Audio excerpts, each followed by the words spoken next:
Eighth grade. Today we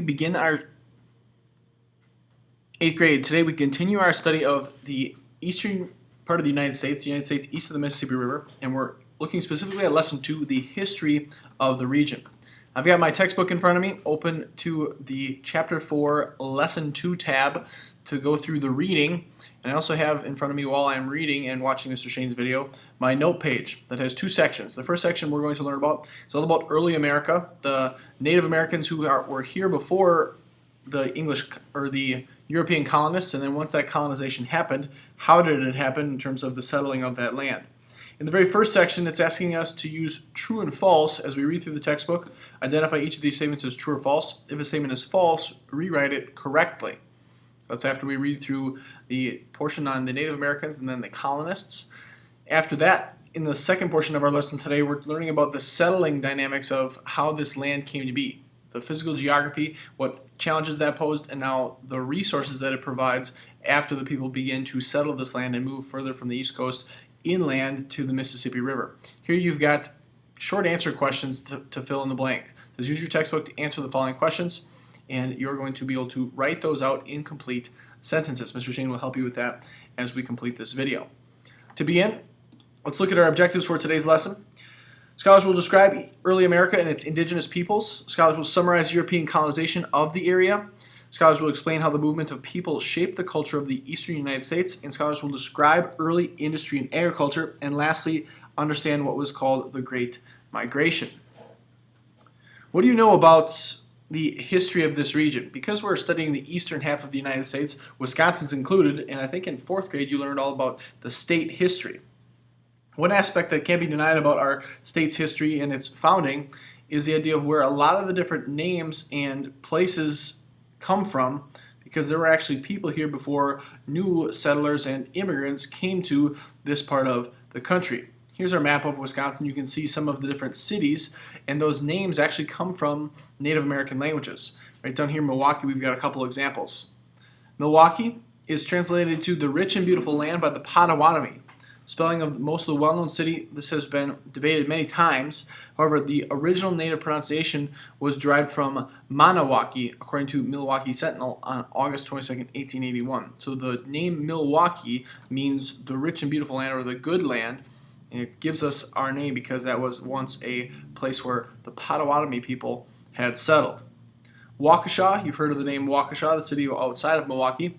Contrary to popular belief, Waukesha does not translate to fox, but instead was named after a local Potawatomi leader of the area. The English written translation came from Potawatomi words of Wagoshag or Watasha. So the names of these cities have been given that specific designation based on the native peoples that were here first. Mequon is another one just north of Milwaukee.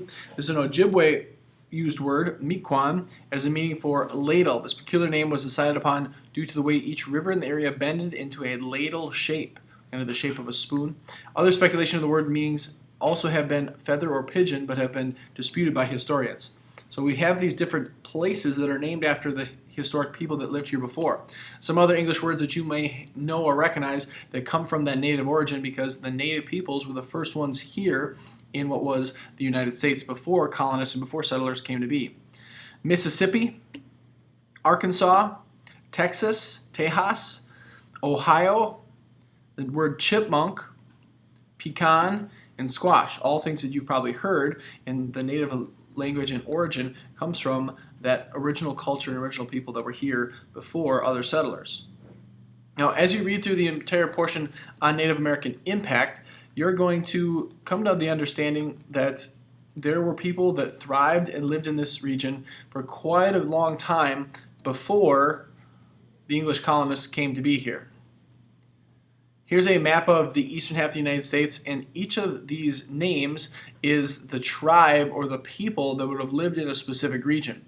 Now notice there aren't lines on here that designate where those states are, because there weren't state lines at this point. People just lived in these areas. You can see here in Wisconsin, there are names that we're familiar with: Winnebago, Kickapoo, Fox, Sauk, Menominee. Potawatomi is another example of the peoples that would have lived in this region, or the different tribes that would have lived in this region. Now, all throughout this entire place, you've got different groups of people with different ways of life, and they're living off the land, surviving, with some of the most rudimentary and basic means of survival, yet they're thriving and growing in their population and in their overall settlement of this.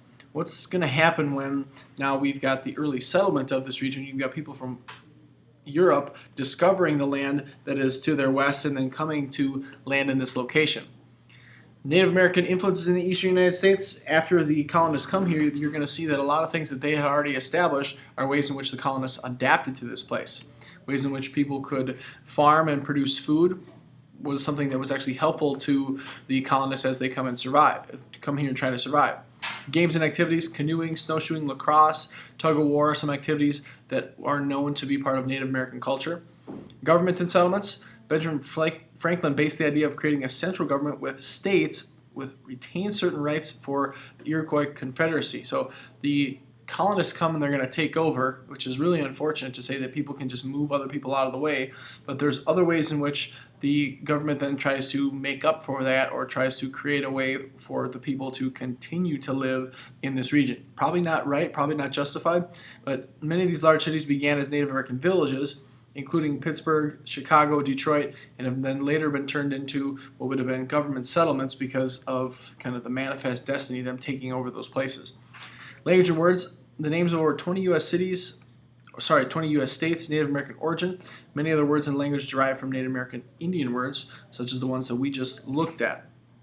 Now, when those colonists are going to arrive, you can imagine that there's going to be conflict. So as you're reading through the first sections in early America and the Native Americans, you're going to come to understand that the natives have found ways to survive in this world, and now the colonists are coming to claim this world, and there's going to be a conflict that arises between these two.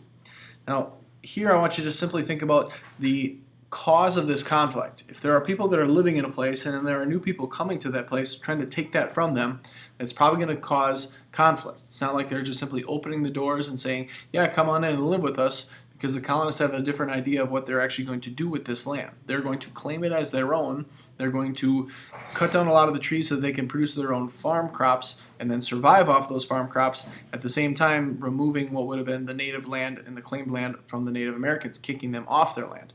This is going to cause a lot of sometimes violence and angst between the people, and other times the natives were actually peaceful to the colonists and actually would have helped the colonists to try and survive in certain situations.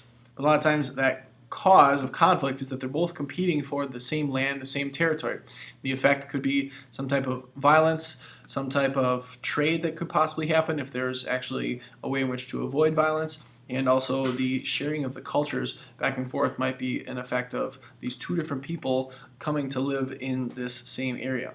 But the reality is, because of the sin in the world and because of the greed for this land, the colonists come in, they impede and they take over and they remove a lot of what would have been the Native Americans in this place itself. Now, in the next section, you're going to read about European colonization.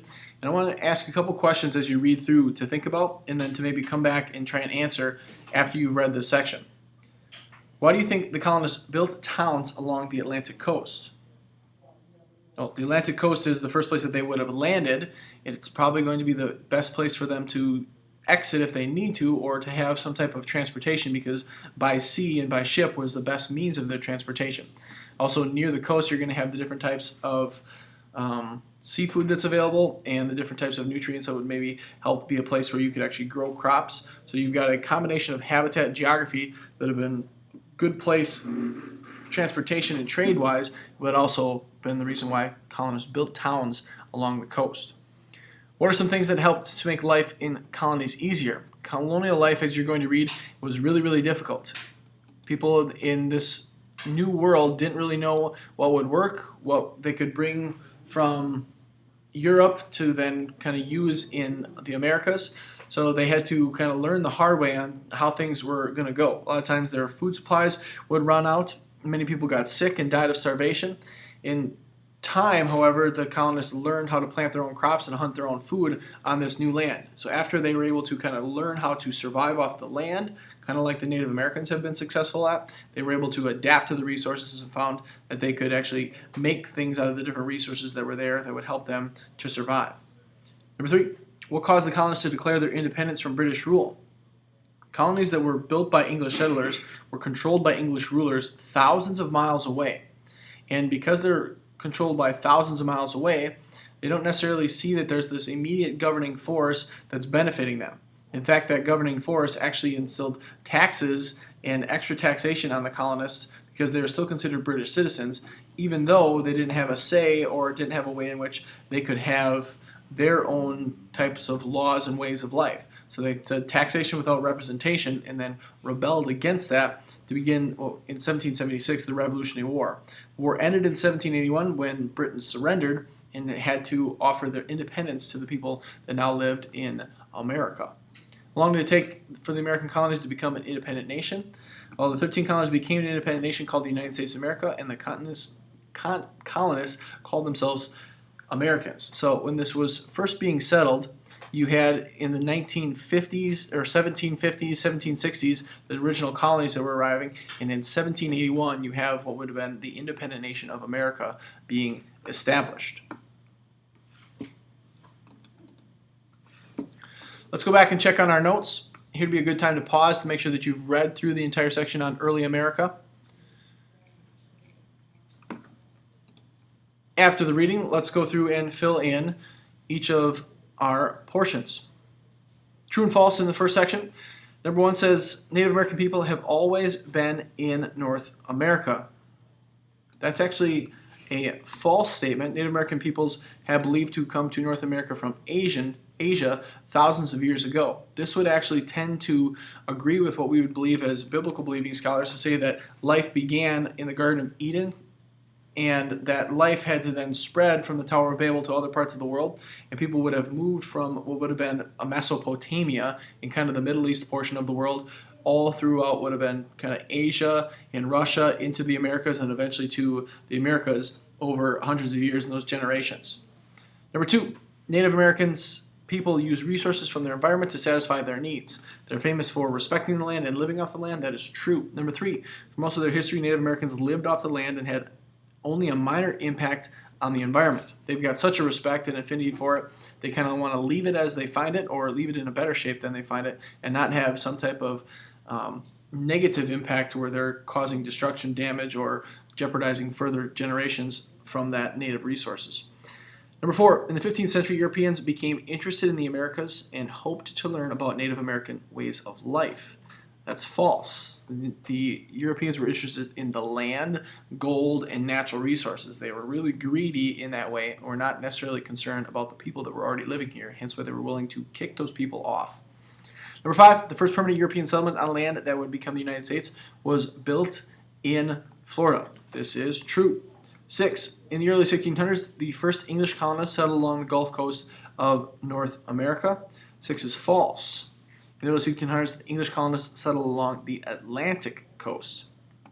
7, colonists built their settlements of Native American lands, turning the hunting grounds to farmland and using many resources that were important to Native Americans' survival. 7 is true. Colonists didn't really have any caution or restraint from taking the land and using how they saw fit, even in the face of how the Native Americans respect the land and use the land maybe more appropriately. 8, by 1760, an estimated 1.7 million colonists lived in America. That is true. Number 9, life in the colonies was easy for early settlers because of the natural resources they found. That was really false. It was really difficult until they figured out how to use those natural resources. But there was a lot of famine and starvation that would have happened, and disease and sickness that would have happened before they actually got to this kind of way in which they were permanently settled and could survive on their own. Number 10, over time the colonists learned how to use natural resources to make things that they need. That's true, but it takes an amount of time and quite a bit of sacrifice for the people that would have maybe lost their life in those scenarios where they didn't have the right resources to survive. Let's read through the second section, settling the land. Many settlers packed everything they owned into wagons and headed west after the population continues to increase and increase and increase. This map here shows that before 1660, where the population had resided and how in the next 40 years, we have what would be the establishment of those 13 colonies. Once those 13 colonies are established, they begin to grow and grow and grow. Not only from the people here generationally over those 40 years, but more people emigrating or immigrating into what would be these 13 colonies. from the year 1700 to 1760, you can see now there's this movement from what would have been right on the coast where that settlement was originally further to the west. Now it looks like at one point there's a stop that happens here because of the Appalachian Mountains. People didn't really want to move and continue traveling through those until they recognize that the population is exceedingly growing on the East Coast and they're going to make that move. So most of these settlers stopped traveling. However, when they found land that looked suitable for farming, these settlers quickly built homes and planted crops on the land.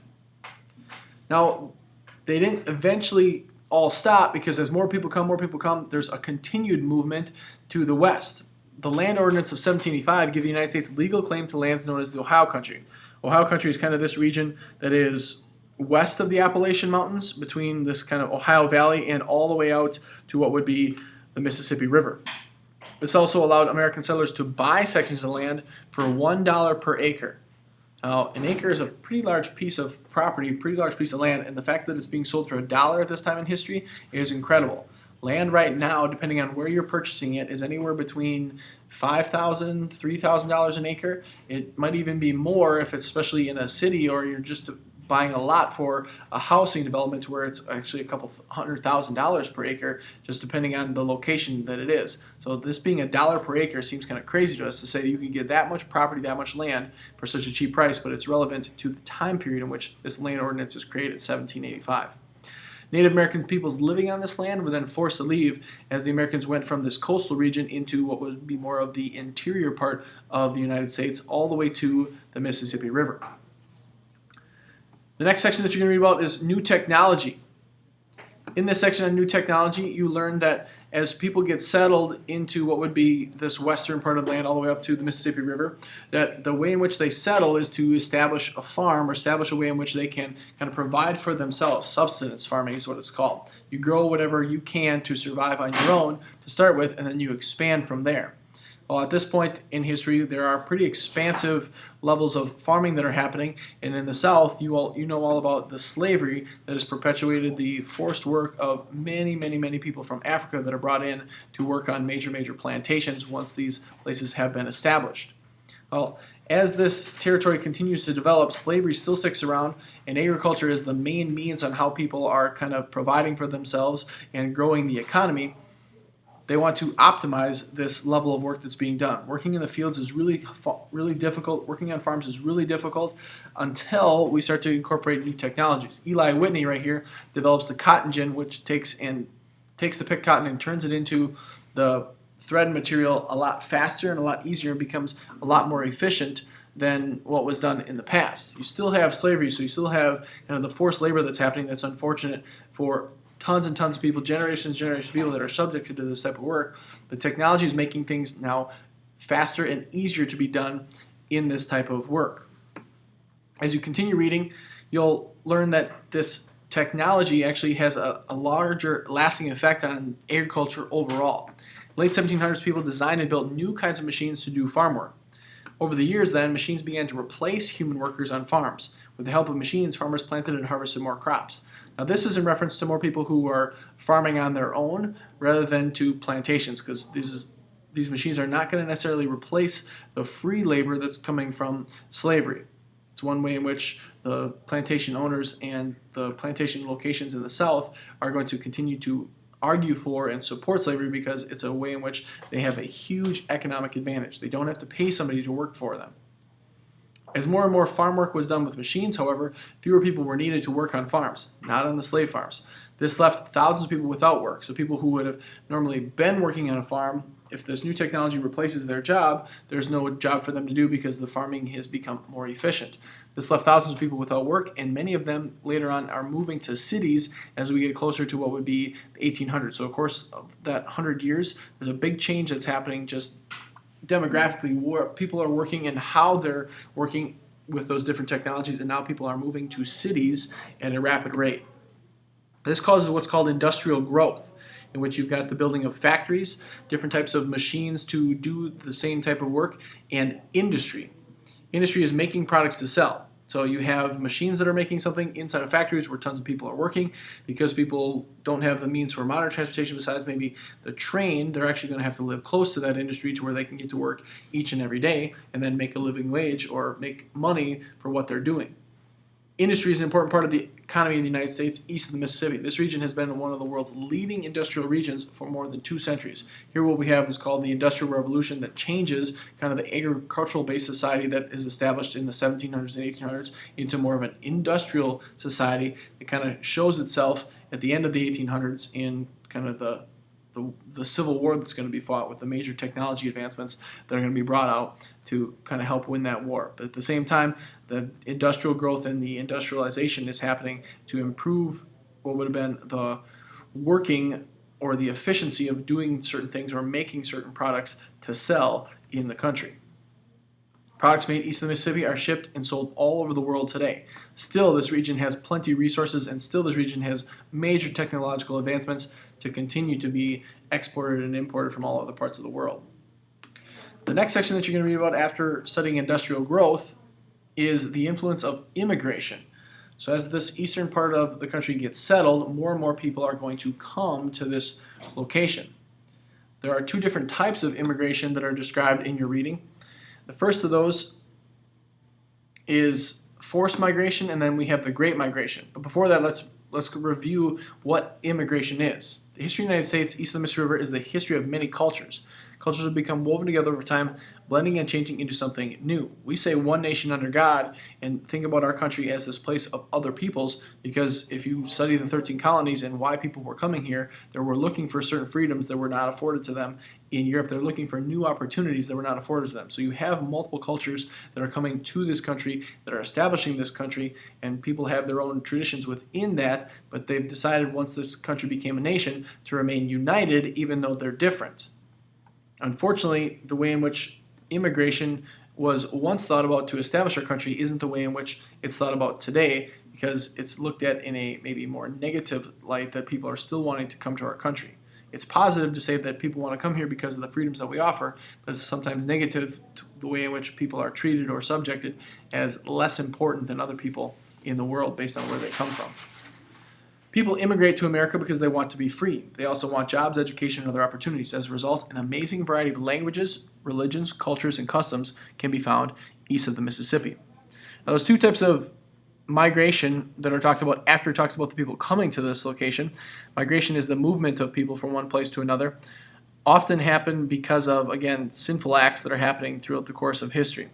We talked about the slavery and subjugation of people in the South, African Americans that were turned into slaves to work in forced labor on southern plantations. We also have the marginalization of the Native Americans, Native people who lived here who were kicked off of their land.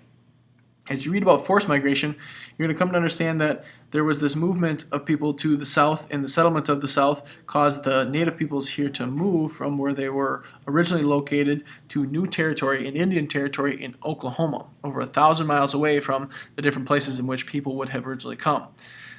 Tons and tons and tons of these people that lived in this region had to move to Oklahoma, so they're traveling these different routes that are depicted on this picture here, and during this time, they aren't really provided with a lot of opportunity and a way in which to be supported in this, so tons and tons of people died. This is actually called the Trail of Tears, because so many Native Americans died in the course of their forced travel from what would have been their original home out of this region because of the U.S. citizens wanting to claim those lands for the variety of valuable resources.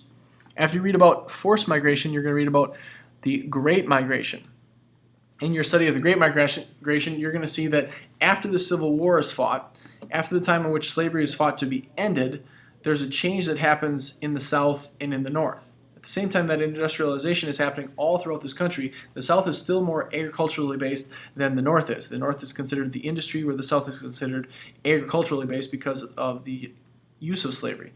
After the Emancipation Proclamation frees slavery and the Civil War kind of physically ends slavery, a lot of the people that would have lived in slavery need to find other places to work. So a lot of those freed Americans recently gained, they're going to take that freedom and they're going to relocate themselves from the South to the North in what's called the Great Migration. Instead of working on a plantation for free and they have those freedoms offered to them, they're going to move to major cities, Chicago, Detroit, Milwaukee, through the generations to create and find themselves an opportunity for more work. Great Migration was part of this large rural to urban migration. A lot of people lived in rural areas and now they're living in urban areas, which means these cities are growing in the course of the late 1800s and now 1900s.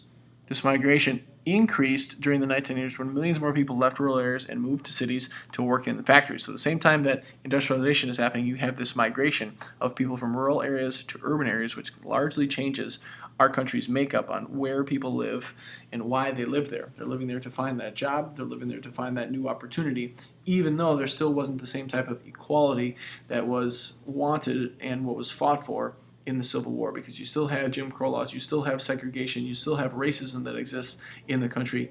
You now have maybe more opportunity, and there's going to be a later movement in the 1960s, in the Civil Rights Movement, to create would be the opportunity for people to have more opportunity and equality. The last section that you had to answer questions on looks like this. What factors led people to move inland? Why did so many people settle along the Mississippi River? How did technology cause people to move to cities? Maybe it has something to do with the factories being developed.